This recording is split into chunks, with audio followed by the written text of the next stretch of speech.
네, 안녕하세요. 법률연구소 최준영입니다. 오늘 이번 시간에는 여러분들이 좋아하시는 증여, 상속과 관련돼서 좀 세부적인 사항들을 다뤄보려고 준비를 해봤습니다. 오늘 법무부의 율촌에 이세빈 변호사님 나오셨습니다. 안녕하세요, 변호사님. 예, 안녕하십니까. 네.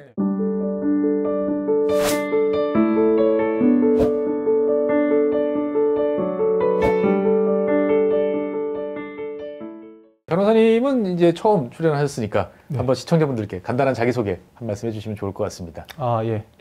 법무부인 율촌의 이세빈 변호사입니다. 10년가량 그 법무부인 율촌에서 근무를 하다가요. 잠시 유학을 겸 대법원 재판연구관으로 재직을 하다가 다시 그 율촌으로 돌아왔습니다. 네, 지금 현재 상속증여팀에서 근무하고 있습니다. 네. 어떻게 보면 여러 가지 경험들을 다양하게 하셨다라고 말씀드릴 수 있을 것 같은데, 사실 바로 핵심으로 들어가면 요즘에 이제 증여와 관련된 관심들이 되게 많고 여러 가지 문의들이 많은 것 같은데, 그러다 보니까 최근 들어서 이제 유튜브라든지 이런 곳에서 가족 법인을 만들어서 증여를 하면 뭔가 좋다라는 이야기가 나오는 이야기가 많은데, 실제로 그런가? 여기서부터 한번 답을 해주시면 좋을 것 같습니다. 네, 이제 일단 가족법인이 무엇인가에 대해서 좀 먼저 말씀을 드려야 될 것 같은데요. 네네. 그 법률상의 용어는 아니고요. 네. 이제 그냥 가족들이 주주 구성원인 형태의 법인을 보통 이제 가족법인이라고 부르고 있는 것 같습니다. 그러면은 주식회사, 유한회사 다 포함되는? 예, 맞습니다. 네. 그런데 이제 저도 이제 가족법인의 절세 이런 거 관련된 유튜브를 제가 몇 개를 좀 찾아봤는데요. 네네. 보면은 다 공통적으로 어떤 좀 전제를 깔고 있습니다. 예를 들어 어떤 경우, 이런 경우가 충족되는 걸 당연한 전제로 해서 네. 이 경우에는 이렇게 절세 효과가 발생한다. 이런 식으로 이제 설명을 하는데요. 어떤 경우에는 그럴 수도 있다. 네. 그런데 이제 모든 경우에 있어서 가족법인이 절대로 유리하다. 이런 거는 절대로 아니고요. 이제 오히려 세금적으로 불리한 경우도 있을 수 있고, 네. 세금뿐만이 아니라 이제 다른 가족법 관련된 법률 관계가 좀 문제가 발생할 수도 있어서 네네. 무조건 세금적으로 유리하다라고 볼 수는 없을 것 같습니다. 소탐 대실할 수도 있으니까 예, 여러 가지 맞습니다. 따져봐야 된다. 네, 맞습니다. 그런데 이제 보통 보면은 많은 분들께서는 이제 가족법인이 유리하다라고 이제 생각하시는 가장 큰 이유는 뭘까요? 무엇보다도 일단 세금에서 가장 중요한 이제 세율의 문제일 것 같습니다. 세율. 예. 네, 일단은 이제 개인에게 부과되는 세금은 크게 이제 소득세하고 상속증여세가 있는데요. 네. 이게 소득세 세율 같은 경우에는 이제 급감마다 차이가 있긴 합니다만 최고 세율은 거의 한 49% 정도 되고요. 50%라고 네, 약 50%가 되고, 이제 상속증여세도 상속세하고 증여세가 세율이 똑같은데요. 네. 그 상속세, 증여세 최고 세율 또한 50%입니다. 근데 다만 법인세의 경우에는 이제 최고 세율이 약 26% 정도 되는데요. 절반. 네, 절반이죠. 근데 이제 당연히 법인세의 경우에도 이제 소위 말하는 과세 표준에 따라서 차이가 있긴 합니다만, 네네. 특히 이제 그 급간을 비교를 해보자면 한 10억에서 이제 100억 정도 사이에서는 이제 소득세나 상증세보다는 한 네네. 절반가량 법인세가 세율적으로는 유리한 측면이 있기 때문에 가족법인이 유리하다, 이렇게 좀 말씀을 하시는 것 같아요. 사실 10억에서 200억 정도 구간이라면 구간도 되게 넓고, 네, 많은 분들이 대부분 이 구간 안에 포함이 될 것 같으니까, 네, 그러면 맞습니다. 유리한 거 아니냐라고 생각이 드실 것 같은데, 변호사님 생각은 그렇게 쉽게 볼 건 아니다? 일단 그거는 하나의 그 단계를 건너뛴 생각인 것 같아요. 뭘 건너뛰었을까요? 일단 저기서 말하는 건 제가 말씀드린 거는 법인세이지 않습니까? 예, 예. 그러니까 법인 단계에서 내는 세금이 있고, 네. 근데 법인 단계에서 내는 세금이라는 건 법인 단계에서 소득이 발생하는 걸 전제로 하지 않습니까? 그렇죠.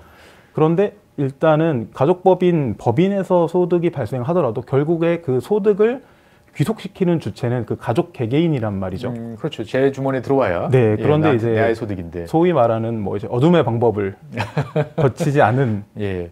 경우에는 합법적으로는 이제 배당을 받거나, 그렇죠. 아니면은 이제 급여, 근로소득으로 받는 경우가 있을 텐데, 배당으로 받거나 근로소득으로 받게 되면은 그때 한번 소득세가 발생을 하게 되죠. 그렇죠. 근로소득세 그 구간에 따라 다를 거고, 그다음에 네. 배당도 15.6%인가요? 네, 맞습니다. 예, 또 나올 것이고. 그렇기 때문에 일단 법인 단계에서 법인세를 낸 소득에 대해서 다시 한번 이제 소득세를 부담하는 측면이 있기 때문에, 네네. 이게 절대적으로 세율이 낮다고 해서 유리한 건 아닙니다. 그러니까 법인세 일단 냈고, 그다음에 나한테 넘어올 때 또 근로소득세나 배당소득세 내고, 이게 네. 또 많으면 또 종합소득세 또 내고. 맞습니다. 이러면은 사실 남는 게 별로 없겠구나라는 네네. 생각도 좀 들겠군요, 보면은. 네네네. 그래도 이제 그 가족법인이 유리한 경우는 어떤 경우가 있을까요, 보면? 일단은 이제 쉽게 생각할 수 있는 부분은, 예. 아까 말씀드린 그런 그 배당이나 이런 측면에서 생각을 좀 해볼 수 있는데요. 네. 그걸 좀 반대로 생각을 해보면 이제 개인 단계에서 이제 가족 개개인이 이제 세금을 부담하는 거는 본인에게 그 법인 단계에서 소득이 귀속될 때 그렇죠. 세금을 내는 건데요. 내 계좌로 들어올 때 네. 세금을 내는 거죠. 그러면 반대로 그 개인에게 소득을 귀속시키지 않으면 됩니다. 법인에 계속 쌓아놓고 네. 있으면 그럼 법인에게 계속 쌓아놓고 있으면 그 법인 자금이 계속 이제 재투자의 기회로 사용될 수 있는 거죠. 그래서 이제 가족법인 같은 경우에는 이제 당장에 현금이 필요 없는 좀 이게 좀 어느 정도 자산이 있는 분들이 네네. 이제 법인 단계에서 이제 유보된 현금을 계속 재투자하는 방법으로 좀 자금을 불려나갈 수 있는 네네. 그런 기회로서는 좀 유리한 측면이 있죠. 네. 그러니까 뭔가 이제 이 눈덩이를 좀 크게 만들어서 네, 우리 맞습니다. 가족의 자산을 불리겠다. 네네네. 그러면서 이제 세부담을 좀 줄 수 있겠다. 네네. 사실 이건 뭐 유보해 놓는 개념이니까 네, 맞습니다. 뭐 장점이라고는 볼 수 있는데 그러면은 이제 이를테면은 그런 경우도 생각이 들어요. 나는 아닌데 우리 자녀들끼리 우리 형제 밑에 내 손주들끼리 이렇게 뭔가 법인을 하나 만들었어. 그럼 내 자산을 부모가 이제 여기다가 그냥 증여를 해주면 이런 경우는 어떻게 되는 건가요? 그런 경우에는 그냥 얼핏 생각하면은 아니 내 이제 자녀에게 직접 증여를 한 것이 아니니까 네네. 자녀들은 뭐 증여세를 부담 안 하는 거 아닌가라고 그렇죠. 이제 단순하게 생각할 수 있는데요. 네. 이제 저희 국세청이나 이제 저희 세법이 그렇게 이제 호락호락한 곳이 아닙니다. 그런 이제 그런 이제 상황을 예정하고 이제 네. 법조항을 만들어 놨는데요. 네네.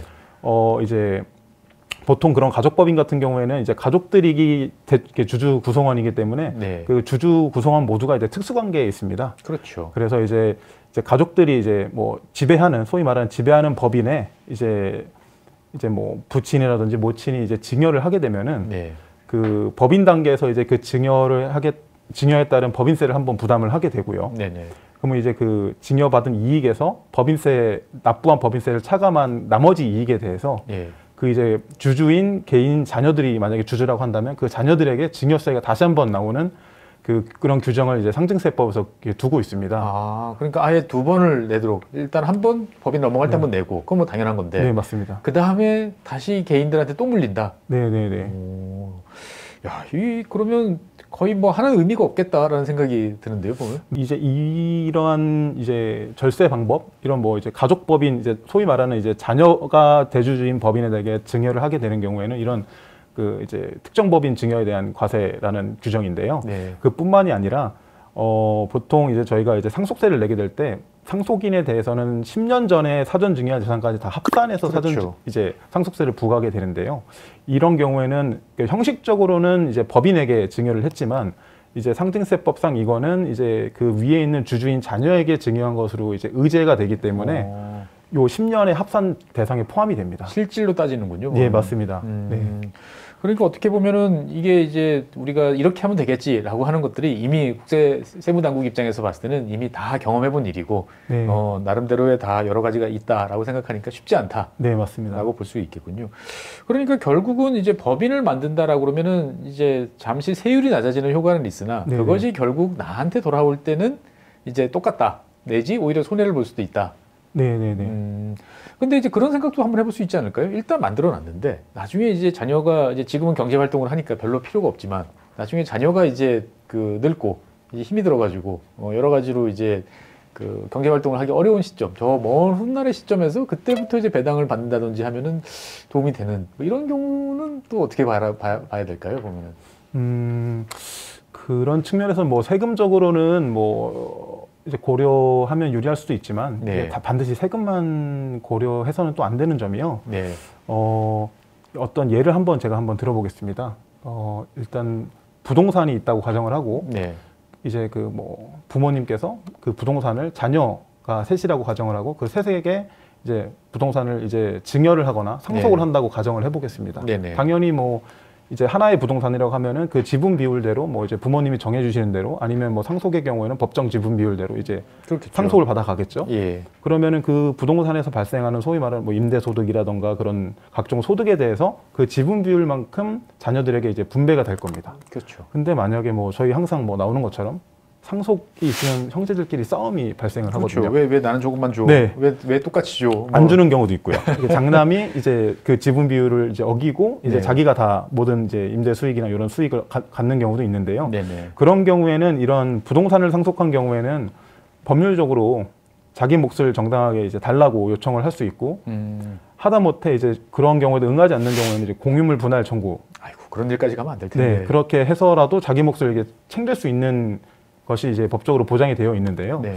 이제 가족법인, 그러니까 이제 법인이 있고 이제 법인이 어떤 부동산을 갖고 있어서 네. 이제 부모님께서 그 가족법인의 주식을 이제 자녀들에게 증여나 상속을 해주는 경우를 가정을 한다면 네. 이제 법인이니까 당연히 이제 주주가 있고 이사회 구성원들이 있을 겁니다. 근데 이제 뭐 자녀가 아까처럼 3명이라고 하면 네. 뭐 첫째와 막내가 짜고 둘째를 왕따시킬 수가 있는 거죠. 이제 오. 첫째와 셋째가 이제 뭐 대주주가 될 거니까 이제 뭐 주주총회에서 마음대로 이제 행동을 할 수 있을 것이고 둘이면 다 할 수 있으니까. 네, 그래서 이제 뭐 둘째에 대해서는 뭐 이제 급여도 이제 지급 안 하고 오. 이제 뭐 배당도 당연히 뭐 배당 안 하는 방법으로 네. 이제 둘째를 왕따시킬 수 있는 방법이 있죠. 오. 그런 경우에는 이제 둘째는 이제 비상등 그 이제 부동산 법인 주식에 주식만 상속받게 돼서 이제 그거에 따른 이제 고율의 이제 상속세를 세금은 내야 되는데. 내는데 그거로 인한 이제 과실이나 이득은 전혀 이제 누릴 수 없게 되는 좀 문제가 있고 결과적으로는 그러면 이제 첫째와 막내가 싼 값에 이제 그 둘째의 주식을 이제 취득할 수밖에 없는 거죠. 예. 네. 이렇게 되면 뭐 거의 원수지간 되는 건 뭐 네, 맞습니다. 명확할 것 같은데. 네. 오. 그래서 그런 측면에서는 오히려 좀 확실하게 하기 위한 측면에서는 이제 유언 대용 신탁이라는 또 제도가 있어서 예. 유언 대용 신탁 제도를 이용해서 확실하게 이제 뭐 부동산 임대 수익을 이제 자녀들에게 분배하는 방식도 사용할 필요가 있다고 생각됩니다. 그러니까 사실은 이제 증여에 관심이 많아지는 이유는 요즘에 자산 가격이 자꾸 올라가니까 네. 그 전에 미리 증여를 하면 뭔가 나중에 상속세로 한 번에 이제 크게 내는 것보다는 적게 되지 않을까라고 이제 생각이 되어지는데 그런 이제 뭐 특정 법인에 대해서 우리가 이렇게 뭔가 증여했을 경우에 보면은 서로 이제 계속적으로 또 과세를 한다 뭐 이런 거 같은 경우에 보면은 이 우리가 생각하는 증여 절세의 어떤 그 핵심 그 원칙이라고 해야 될까요? 뭐 이런 것들을 이제 무력화시키는 그런 네. 체제인 것 같은데 실익이 없겠다라는 생각도 많이 듭니다 보면은.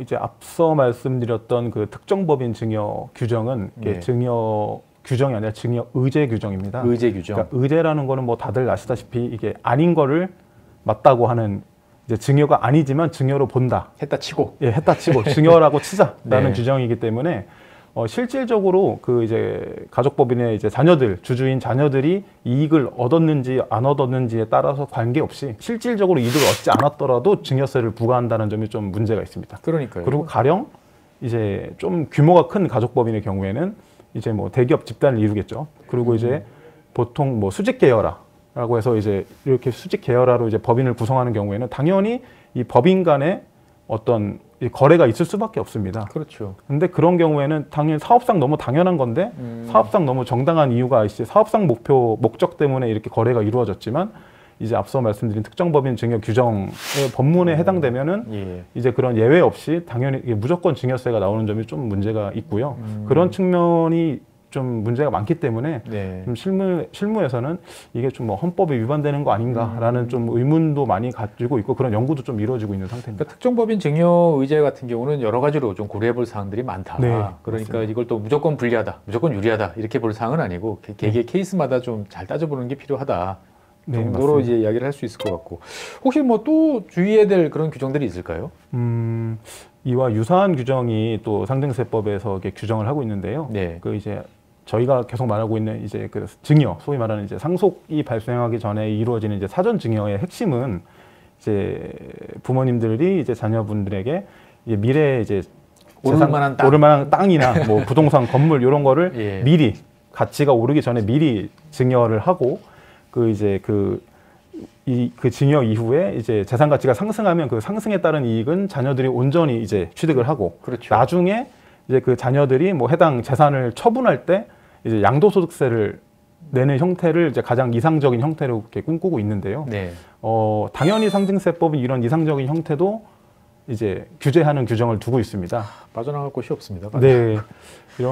그 대표적인 것이 이제 상장에 따른 이익의 증여 규정이라든지 이제 재산 취득 후 재산 가치 증가에 따른 이익의 증여 규정이 있는데요. 네. 이제 예를 들어 뭐 비상장 주식은 거래도 활발하게 이루어지지 않기 때문에 이제 주식 가치가 뭐 이렇게 상장 주식에 비해서는 뭐 비상장 주식 중에 큰 것도 있지만 예, 안 그런 게도 많죠. 예, 안 그런 게 많지 않습니까? 뭐 액면가로 그냥 산정할 수밖에 없는 경우도 많고. 예. 근데 이제 보통 상장이 된다고 하면은 당연히 그 주식 가치가 상승한다는 거는 뭐 모두가 다 이제 알고 있는 사실 아닙니까? 그렇죠. 네네네. 그래서 이제 이 상장이 예정된 주식을 이제 자녀들에게 미리 이제 부모가 이제 증여나 취득하게 한 다음에 네. 그 이제 취득일로부터 5년 내에 상장을 하거나 아니면은 뭐 이제 재산 가치 상승 사유, 뭐 상장과 유사한 뭐 예를 들어 뭐 개발 사업이 시행이 됐다던가 아니면 뭐 M&A가 돼가지고. 예. 그러면은 그 재산 가치 증가 사유가 발생한 시점의 그 재산 가치와 네. 최초의 부모님들이 자녀에게 증여했을 때의 재산 가치의 차액을 예. 사실은 이거는 최초의 부모님이 증여한 거나 마찬가지다라고 해서 그 차액에 대해서도 증여세를 다시 한번 과세하는 규정입니다. 아니 그거는 미래의 일까지 미리 고려해가지고 네, 맞습니다. 과세하는 건데. 네네네. 그 규정이 예. 이게 만약에 재산 가치가 계속 이제 꾸준하게 우상을 한다. 그러면은 뭐 그러면 약간 좀 억울하지만 아유, 세금 내야지 내고 뭐. 네, 예. 세금 내고 그냥 갈 수 있는데 이게 네. 특히 상장의 경우에는 당연히 박사님도 아시다시피 이게 주가가 널뛰기를 하고 상장 직후에는 이제 당연히 주가가 상승하다가 예. 좀 약간 안정기에 들어두면 뭐 이렇게 주가가 하락하기도 하고 그렇죠. 뭐 상따라고 그래가지고 계속 따라가면서 네. 상한가 네, 이렇게 네, 줄 네, 수도 네. 있지만 요즘엔 네, 또 네. 바닥으로 또 첫날부터 네네네. 가는 경우들도 많은데. 근데 이제 이 규정의 문제점은 두 가지가 있는데요. 네. 이 증여 이익을 산정하는 기준 시점이 상장 후 3개월 뒤입니다. 상장 후 3개월. 네, 어떻게 보면 가장 이제 높은 고점일 때 상당히 애매한 시점이네요. 네네네. 고점일 때를 기준으로 이제 증여 이익이 계산이 되고 네. 그거에 따라서 이제 증여세가 나오기 때문에 꽤 높은 금액에 대해서 이제 증여세를 부담을 하게 되고요. 두 번째 문제점이 사실 더 큰데요. 네. 두 번째 문제점은 저희가 보통 세금을 낸다고 하면은 어떤 뭐 부동산을 팔았다. 부동산을 팔고 돈이 들어왔다. 네. 이걸 이제 보통 법률 용어로는 실현됐다고 하는데 이러한 상장 차익이나 뭐 재산 가치 증가로 인한 이익은 이게 실현된 게 없습니다. 그냥 내가 주식을 계속 갖고 있는 거거든요. 네. 나는 뭐 현금화하지도 않고. 네, 현금화되지가 않았어요. 예. 근데 이제 주식이 뭐 상장 이후부터 3개월 뒤에는 고점을 찍었다가 점점 만약에 하락한다.